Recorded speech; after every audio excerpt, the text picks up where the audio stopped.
സുഹൃത്തുക്കളെ എല്ലാവർക്കും നമ്മുടെ പുതിയ വീട്ടിലേക്ക് സ്വാഗതം. ഇന്ന് ഞാൻ നിങ്ങളെ കാണിക്കാൻ വന്നിരിക്കുന്ന ഒരു കാര്യം, ഇടതുപക്ഷ സർക്കാർ വലിയ രീതിയിൽ മെഴുകിക്കൊണ്ടിരുന്ന ഒരു കാര്യമുണ്ടായിരുന്നു. അതായത് വയനാട് ചൂരൽമലയിൽ ടൗൺഷിപ്പ് പദ്ധതി ഞങ്ങൾ പൂർത്തീകരിച്ചു. മമ്മൂട്ടി അടക്കമുള്ള വലിയ ആളുകൾ വരെ അവിടെ എത്തി എല്ലാം സന്ദർശനവും നടത്തി വലിയ മെഴുകുകളൊക്കെ മെഴുകിയിട്ട് പോയ കാഴ്ചകളൊക്കെ നമ്മൾ കണ്ടിരുന്നല്ലേ. അങ്ങനെ ഇടതുപക്ഷ സർക്കാർ വലിയ രീതിയിൽ ഞങ്ങൾ സാക്ഷാത്കരിച്ചിട്ടുള്ള പുനരധിവാസത്തിന് വേണ്ടിയിട്ട് ഞങ്ങൾ ഒരുക്കി കൊടുത്തിട്ടുള്ള വയനാട് ടൗൺഷിപ്പ് ദാ വന്ന് കാണും. 170 വീടുകളുടെ പണികൾ പൂർത്തിയായി. ബാക്കി വീടുകളുടെ പണികൾ നടന്നുകൊണ്ടിരിക്കുകയാണെന്നൊക്കെ പറഞ്ഞുകൊണ്ട് വലിയ രീതിയിൽ മെഴുകി സ്മൃതി എന്ന് പറയുന്ന ചാനൽ ചർച്ചകളിൽ വന്നിരുന്നുകൊണ്ട് UDF വേണ്ടിയിട്ട് അഹോരാത്രം പണിയെടുത്ത് ഇപ്പോൾ എയറിലായിക്കൊണ്ടിരിക്കുന്ന ഒരു ജേർണലിസ്റ്റിനെ പറ്റിയൊക്കെ നമ്മൾ ഈ കാര്യങ്ങൾ ചർച്ച ചെയ്യുകയുണ്ടായി. അപ്പോൾ കഴിഞ്ഞ ദിവസം സ്മൃതി പറഞ്ഞ കാര്യങ്ങളെല്ലാം സാധൂകരിക്കുന്ന, അല്ലെങ്കിൽ ആ കാര്യങ്ങളെല്ലാം ശരിയാണെന്ന് ചൂണ്ടിക്കാണിക്കുന്ന കുറച്ച് തെളിവുകളാണ് ഇന്ന് റിപ്പോർട്ടർ ചാനൽ എന്ന് പറയുന്ന ആ ഒരു ചാനൽ, മുഖ്യധാരാ മാധ്യമമായിട്ടുള്ള റിപ്പോർട്ടർ ചാനൽ പുറത്തുവിടുന്നത്. ആ പുറത്തുവിടുന്നതിൽ പറയുന്നത് ഇടതുപക്ഷ സർക്കാരിന്റെ വലിയ വീഴ്ച, അതായത് ദുരന്ത ബാധിതർക്ക് വേണ്ടിയിട്ട് വീട് വെച്ച് നൽകുമെന്ന് പറഞ്ഞ വാഗ്ദാനം വെറും വെള്ളത്തിൽ വരച്ച വരയായിട്ടും ഐസ് കട്ടയിൽ വരച്ച പെയിന്റ് പോലെയും ഒക്കെ മാഞ്ഞു പോകുന്ന ഒരു കാഴ്ചയായിട്ടാണ് ഇന്ന് അവർ സംപ്രേഷണം ചെയ്തിരിക്കുന്നത്. അവിടെയുള്ള ദുരന്ത ബാധിതരെ കൊണ്ട് തന്നെ അവർക്ക് കിട്ടുന്ന ദിനബത്ത, അതായത് 300 രൂപ വെച്ചിട്ട് ഒരു ദിവസം കിട്ടിക്കൊണ്ടിരിക്കുന്ന ആളുകൾ ഇന്ന് മുതൽ, അല്ലെങ്കിൽ ഇലക്ഷന് മുൻപ് വരെ കിട്ടിക്കൊണ്ടിരുന്ന ആളുകൾ ഇലക്ഷന് ശേഷം അത് കിട്ടുന്നില്ല എന്നുള്ള പരാതിയുമായിട്ടൊക്കെ മുന്നിലേക്ക് വരുന്നുണ്ട്. ഇതെല്ലാം എന്താണ് ചൂണ്ടിക്കാണിക്കുന്നതെന്നും ഈ പറഞ്ഞ സ്മൃതി എന്ന് പറയുന്ന ജേർണലിസ്റ്റ് പറഞ്ഞ കാര്യങ്ങളെല്ലാം ശരിയായിരുന്നോ എന്നുമൊക്കെ ഈ ഒരു വീഡിയോയിൽ നമുക്ക് ചർച്ച ചെയ്യാം. അപ്പോൾ എന്താണ് ശരിക്കും നടന്നതെന്നുള്ളൊരു വീഡിയോ നിങ്ങളെ ഞാൻ കാണിച്ചു തരാം.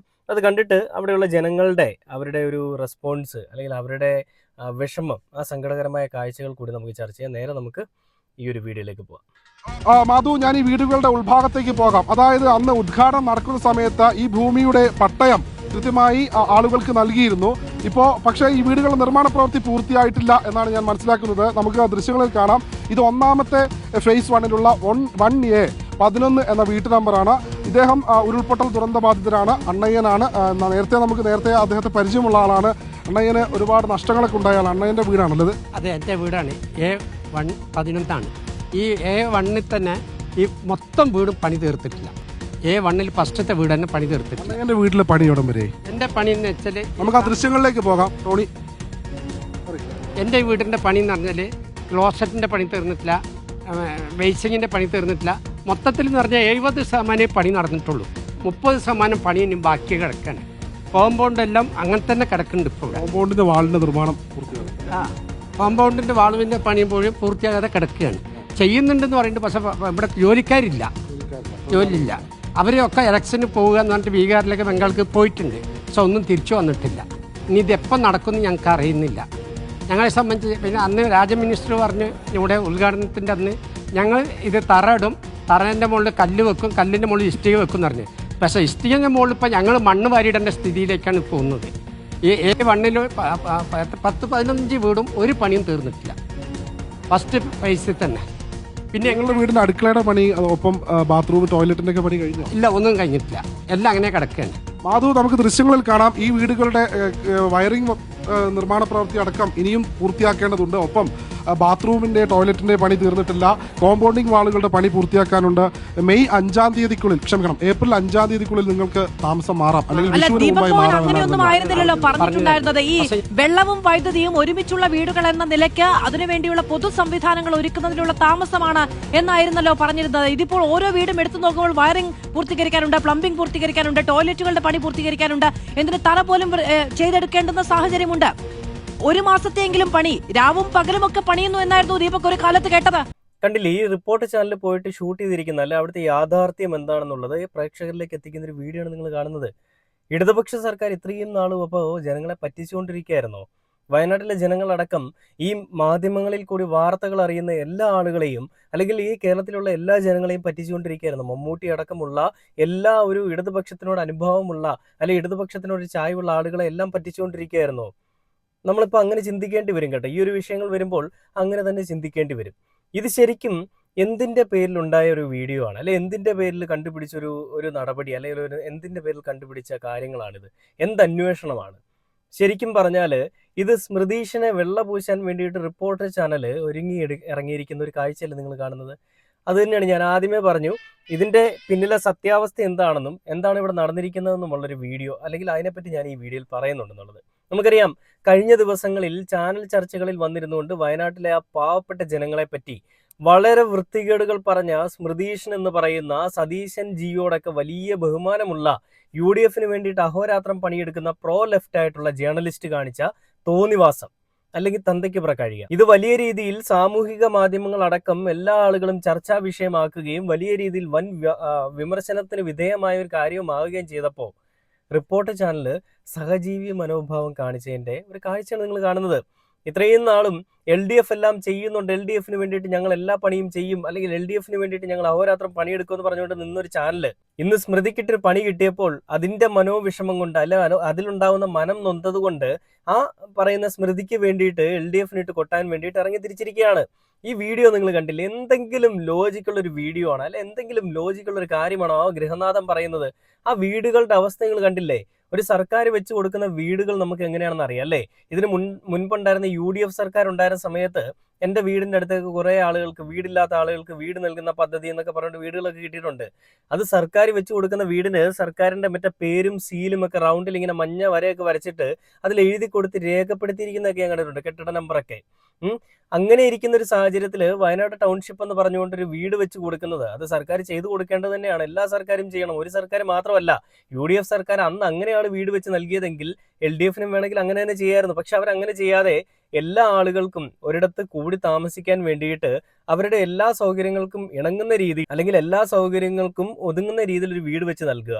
ആ വീട്ടിൽ എല്ലാം ഫർണിച്ചർ അടക്കം എല്ലാ കാര്യങ്ങളും എല്ലാ സൗകര്യങ്ങളും സന്നാഹങ്ങളും ഒരുക്കി കൊടുക്കുക എന്നുള്ള രീതിയിൽ തന്നെയാണ് അവർ ചെയ്തു വെച്ചിരിക്കുന്നത്. അപ്പൊ ഈ ഗൃഹനാഥൻ പറയുന്നൊരു കാര്യം നിങ്ങൾ ശ്രദ്ധേയമായിട്ടുള്ളൊരു കാര്യമുണ്ട്. എൻ്റെ വീടിന്റെ പണി ഇനി ആകാനുണ്ട്. എന്തൊക്കെയാണ് ഇല്ലാത്തത്? ക്ലോസറ്റ് വെച്ചിട്ടില്ല, സിങ്ക് വെച്ചിട്ടില്ല, ഇങ്ങനെയുള്ള ചെറിയ ചെറിയ കാര്യങ്ങളേ ഉള്ളൂ എൻ്റെ വീടിന് കിട്ടാൻ. ബാക്കിയെല്ലാം ഏകദേശം ഒക്കെ ആയി. പിന്നെ ഇഷ്ടിക വെച്ചെടുത്ത് മണ്ണ് വാരിയിടേണ്ട അവസ്ഥയാണ്. ആ വീട് നോക്കിയാൽ നമുക്കറിയാം ഏകദേശം അവർക്ക് വാസയോഗ്യമായിട്ടുണ്ട്. എന്തുകൊണ്ടാണ് വയനാട്ടിലെ വീടിന്റെ പണികൾ ഇഴയുന്നതെന്നും എന്തുകൊണ്ടാണ് വീട്ടിലേക്ക് ആളുകൾ താമസിപ്പിക്കാത്തതെന്നുള്ളതിന്റെ ഉത്തരമാണ് നിങ്ങൾക്ക് ഇവിടെ കാണാൻ സാധിക്കുന്നത്. ആ വീടിന്റെ കുറച്ചുകൂടി പണികളുണ്ട്. പണിക്കാർ വരാതെ അല്ല, പണിക്കാരെ കിട്ടാതെ എങ്ങനെ വീട് പണി നടത്താൻ സാധിക്കുക? പിന്നെ ദിനപത്തയെ പറ്റി ഒരു വാർത്ത ഞാൻ കണ്ടു. ഈ ദിനപത്തയെ പറ്റി പറയുന്നത് ദിവസേന അവർക്ക് കിട്ടിക്കൊണ്ടിരിക്കുന്ന ഒരു ഫണ്ട് 300 രൂപ വെച്ചിട്ട് എല്ലാ ദിവസവും അവർക്ക് കിട്ടുന്നുണ്ട്. അതായത് ദുരന്ത ബാധിതര് അവരുടെ സ്വന്തം കാലിൽ നിൽക്കുന്നത് വരെ സർക്കാരിന്റെ സഹായം കിട്ടും. അത് കഴിഞ്ഞാൽ പിന്നെ അത് കിട്ടില്ല. പക്ഷേ ഇലക്ഷനൊക്കെ കഴിഞ്ഞതിന് ശേഷം തങ്ങൾക്കത് കിട്ടുന്നില്ല എന്ന് ഒരു കൂട്ടരും, വേറൊരു കൂട്ടർ പറയുന്നത് വിഷുവിന് മുൻപ് വരെ കിട്ടിക്കൊണ്ടിരുന്നത് വിഷുവിന് ശേഷം കിട്ടുന്നില്ല എന്നുമാണ്. അപ്പൊ എന്താണ് ഇവിടെ നടക്കുന്നത്? ഒരു കൂട്ടം വയനാട്ടിലുള്ള 100 പേരെ മാറ്റി നിർത്തിയിട്ട് ബാക്കി ആ കൂട്ടത്തിലുള്ള ഒരു 50 പേരെ മാറ്റി നിർത്തിക്കൊണ്ട് അവർക്ക് കുറച്ച് പൈസയും കൊടുത്തുകൊണ്ട് സ്മൃതി പറഞ്ഞതൊക്കെയാണ് ശരി, ഇവിടെ ഇതൊന്നും നടക്കുന്നില്ല, ഇടതുപക്ഷ സർക്കാർ ചെയ്യുന്നതെല്ലാം വൃത്തികേടാണ് എന്ന് കാണിക്കാൻ വേണ്ടിയിട്ട്, അല്ലെ വൃത്തികേടാണെന്ന് പറയാൻ വേണ്ടിയിട്ട് ഒരു PR ടീം എന്നോണം ഈ പറയുന്ന മാധ്യമമായിട്ടുള്ള റിപ്പോർട്ട് ഇറങ്ങിയിരിക്കുകയാണ്. നാണമുണ്ടോടോ നിനക്ക് ഈ പണി നിർത്തി വെച്ചിട്ട് വല്ല രാഷ്ട്രീയത്തിനും പൊക്കൂടെ? എല്ലാത്തിനും കൂടെ ഈ സ്മൃതി അടക്കമുള്ള അല്ലെങ്കിൽ മാത്തൂസജി അടക്കമുള്ള എല്ലാ എണ്ണത്തിനും കൂടെ വേണമെങ്കിൽ വല്ല ഈ പറയുന്ന രാഷ്ട്രീയത്തിലും പോയിട്ട് അപ്പുറത്ത് വലതുപക്ഷത്തോ അല്ലെങ്കിൽ BJPയിലോ അല്ലെങ്കിൽ ആം ആദ്മിയിലോ പോയിരുന്നോണ്ട് സംസാരിച്ചുകൂടെ? കൺമുൻപിൽ വ്യക്തമായിട്ട് നമുക്ക് അറിയാവുന്ന ഒരു കാര്യമാണ്, ടൗൺഷിപ്പ് എല്ലാം സാധ്യമായിരിക്കുകയാണ്. അതിൽ 170 വീടുകളാണ് ആദ്യഘട്ടമായിട്ട് നിർമ്മിച്ചിരിക്കുന്നത്. അത് ഓൾറെഡി കണക്കുകളിൽ പറയുന്നുണ്ട്. ബാക്കിയുള്ള വീടുകളുടെ പണികൾ നടന്നു വന്നുകൊണ്ടിരിക്കുകയാണെന്നും കണക്കുകളിൽ പറയുന്നുണ്ട്. ആ നടന്നു വന്നുകൊണ്ടിരിക്കുന്ന പണികളുടെ ഫോട്ടോയും വീഡിയോസും എടുത്തുകൊണ്ടാണ് റിപ്പോർട്ട് ചാനൽ റിപ്പോർട്ട് ചെയ്യുന്നത്. നിങ്ങൾ ആ UDF നമ്മുടെ സതീശൻ പറഞ്ഞ വീട് പണിയുണ്ട്, അത് പോയിട്ടൊന്ന് ഷൂട്ട് ചെയ്യാത്തത് എന്താ? ഈ പറയുന്ന നിങ്ങളുടെ ഈ വ്യഗ്രത എന്തേ ആ കാര്യത്തിൽ കാണിക്കാത്തത്? ഭരിക്കുന്ന പാർട്ടി ചെയ്യുന്ന കാര്യങ്ങൾ മാത്രമേ കാണിക്കാൻ പാടുള്ളൂ എന്നൊരു അജണ്ടയുണ്ടല്ലേ? UDF ചെയ്യുന്നൊന്നും കാണിക്കാൻ പാടില്ല, കാരണം അത് വലതുപക്ഷമാണ്, അവരല്ല ചെയ്യേണ്ടത്. ചെയ്യേണ്ട ആളുകൾ ഇടതുപക്ഷമാണ്, ഇടതുപക്ഷം ചെയ്യുന്ന ഞങ്ങൾക്ക് കണ്ടേ പറ്റുള്ളൂ എന്നുള്ള രീതിയിലാണ് നിങ്ങളുടെ മാധ്യമ പ്രവർത്തനം എന്നുണ്ടെങ്കിൽ അതിനെ മാധ്യമ പ്രവർത്തനം എന്നല്ല വിളിക്കേണ്ടത്. നല്ല പക്ക ഒരു രാഷ്ട്രീയം എന്ന് വേണമെങ്കിൽ നമുക്ക് പറയാം, വൃത്തികെട്ട രാഷ്ട്രീയം, അരാഷ്ട്രീയം എന്നൊക്കെ വേണമെങ്കിൽ നമുക്ക് ആ രീതിയിലൊക്കെ പറയാൻ പറ്റുന്ന രീതിയിലാണ് റിപ്പോർട്ട് ചാനൽ ഇപ്പോൾ ഈ പരിപാടി ചെയ്തുകൊണ്ടിരിക്കുന്നത്. ഞാൻ എന്തായാലും ദിനപത്തയെ പറ്റിയുള്ള ഒരു വീഡിയോ കൂടെ കാണിച്ചു തരാം. വയനാട്ടിലെ ദുരന്ത ബാധിതരെ സർക്കാർ മറന്നോ? ടൗൺഷിപ്പ് ഉദ്ഘാടനം കഴിഞ്ഞ് 1 മാസം പിന്നിട്ടിട്ടും ദുരന്ത ബാധിതർ ഇപ്പോഴും പുറത്തു തന്നെയാണ്. വിഷുവിന് മുൻപേ ടൗൺഷിപ്പിലേക്ക് മാറാമെന്ന ഉറപ്പ് പാഴ്വാക്കായതോടെ കടുത്താശങ്കയിലാണ് ദുരന്ത ബാധിതർ. തെരഞ്ഞെടുപ്പ് വാക്പോര് കെട്ടടങ്ങിയതോടെ ഇനി എന്ന ചോദ്യമാണ് ദുരന്ത ബാധിതരുടെ ചങ്കിടിപ്പേറ്റുന്നത്. അടുത്ത മഴക്കാലത്തിന് മുൻപ് മുഴുവൻ ദുരന്തബാധിതർക്കും സ്വന്തം ഭൂമിയും വീടും നൽകി പുനരധിവസിപ്പിക്കുന്നതിനുള്ള കർമ്മ പദ്ധതിയാണ് തയ്യാറാക്കിയിട്ടുള്ളത്.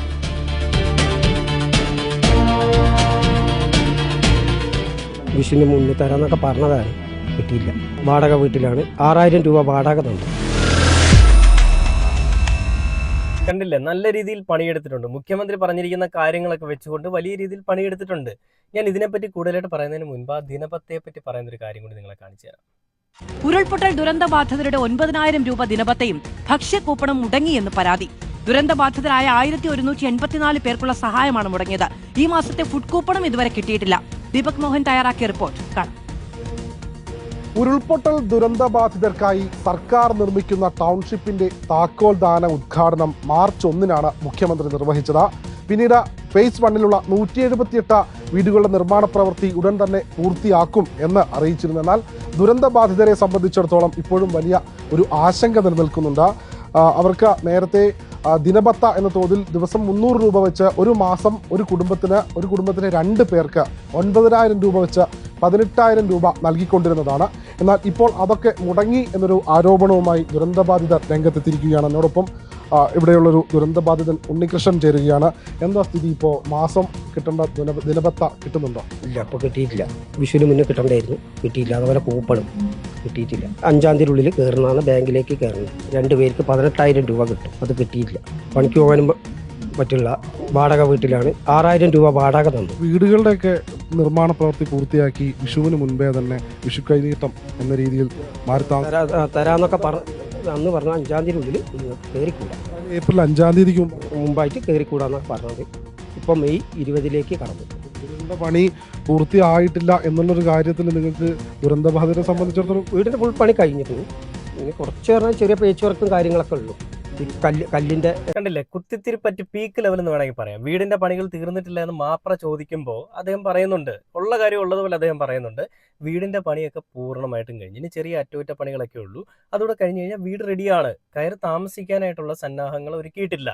കഴിഞ്ഞ മാസം വരെയും വിഷുവിന് മുൻപ് വരെയും എല്ലാ പണവും ഞങ്ങൾക്ക് വാടക അടക്കം ദിനപത്തെ അടക്കം എല്ലാം കിട്ടിക്കൊണ്ടിരുന്നതാണ്. ഈ പ്രാവശ്യം പറയുകയാണ് അത് മെയ്യിലേക്ക് കിട്ടുമെന്നുള്ളത്. കിട്ടത്തില്ല, തരില്ല എന്നൊന്നും പറയുന്നില്ല, മെയ്യിലേക്ക് തരുമെന്നുള്ളത് പറയുകയാണ്.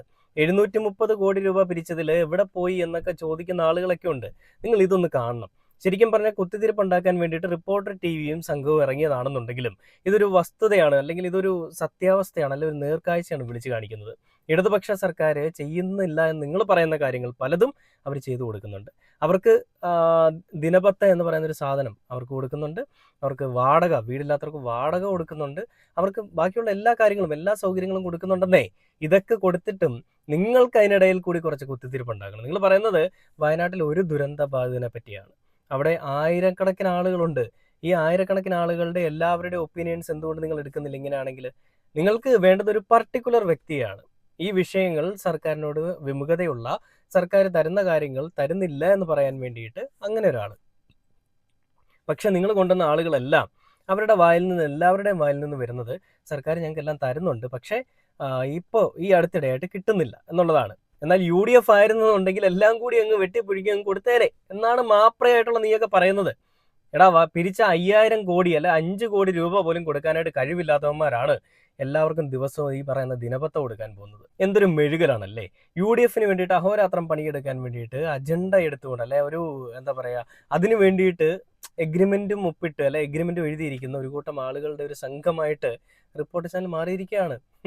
ഞാൻ ആദ്യമേ പറഞ്ഞു, സ്മൃതിയെ വെള്ളപൂശാൻ, സ്മൃതിയെ വെളുപ്പിക്കാൻ വേണ്ടിയിട്ട് ഈ പറയുന്ന ഒരു അന്തിച്ചർച്ച എന്നോണം, അല്ലെങ്കിൽ ആ ഒരു അന്തിച്ചർച്ചയിൽ കൂടി വന്നിരിക്കുന്ന വിമർശനങ്ങളെ അതിന് മുകളിലേക്ക് എന്തെങ്കിലും ഞങ്ങൾക്ക് വെക്കണം. അതിന് വേണ്ടിയിട്ട് വയനാട്ടിലെ ഒരു വിഷയം, വയനാട്ടിൽ ഇപ്പോഴും അവർക്ക് കയറി കിടക്കാൻ പറ്റാത്ത അവസ്ഥയാണെന്ന് കാണിക്കാൻ വേണ്ടിയിട്ട് ഈ ഒരു രീതിയിലേക്ക് ഇറങ്ങിയിരിക്കുകയാണ്. സർക്കാർ കൊടുക്കുമെന്ന് പറഞ്ഞു കഴിഞ്ഞാൽ അത് കൊടുക്കുമെന്നുള്ളൊരു കാര്യത്തിൽ നമുക്ക് എല്ലാവർക്കും ഉറപ്പുണ്ട്. ഈ മാപ്രയ്ക്ക് മാത്രം ഉറപ്പില്ല, അതായത് റിപ്പോർട്ട് ചാനലിന് മാത്രം ഉറപ്പില്ല.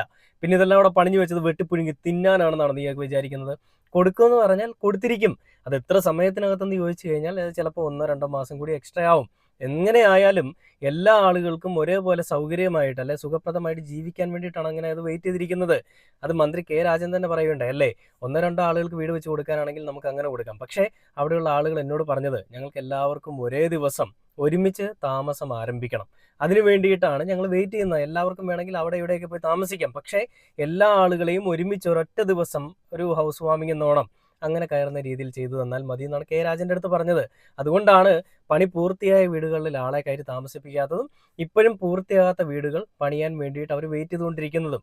ഇതൊന്നും മനസ്സിലാക്കാനുള്ള സാമാന്യ ബോധമില്ലാതെ ഇങ്ങനെ കിടന്ന് മെഴുകരുത് മാപ്രകളെ, പാപ്പരാസികളെ. ഒരു മഞ്ഞപ്പത്രത്തിൻ്റെ ഒരു പണിയാണ് നീയൊക്കെ ചെയ്തുകൊണ്ടിരിക്കുന്നത്. കഷ്ടം തന്നെയാണ് കേട്ടോ. എന്തായാലും വരും ദിവസങ്ങൾ ഇതിനെപ്പറ്റിയുള്ള കൂടുതൽ കാര്യങ്ങൾ നമുക്ക് കാണാം. എന്തൊക്കെയാണ് നടക്കുന്നതെന്നും എന്തൊക്കെയാണ് നടന്നുകൊണ്ടിരിക്കുന്നതെന്നുമുള്ള കൃത്യമായിട്ടുള്ള കാര്യങ്ങൾ നമുക്ക് ചർച്ച ചെയ്യാം. എന്തായാലും സ്മൃതിയെ വെളുപ്പിക്കാൻ വേണ്ടിയിട്ട്, വെള്ള പൂശാൻ വേണ്ടിയിട്ട് ചാനൽ ചർച്ചകൾ സ്റ്റാർട്ട് ചെയ്തിരിക്കുകയാണെന്നുള്ളൊരു കാഴ്ച കൂടി നമ്മളിവിടെ കാണുന്നു. എന്തായാലും പുതിയൊരു വീഡിയോ ആയിട്ട് അടുത്ത ദിവസം കാണുന്നവരെ ഓക്കെ.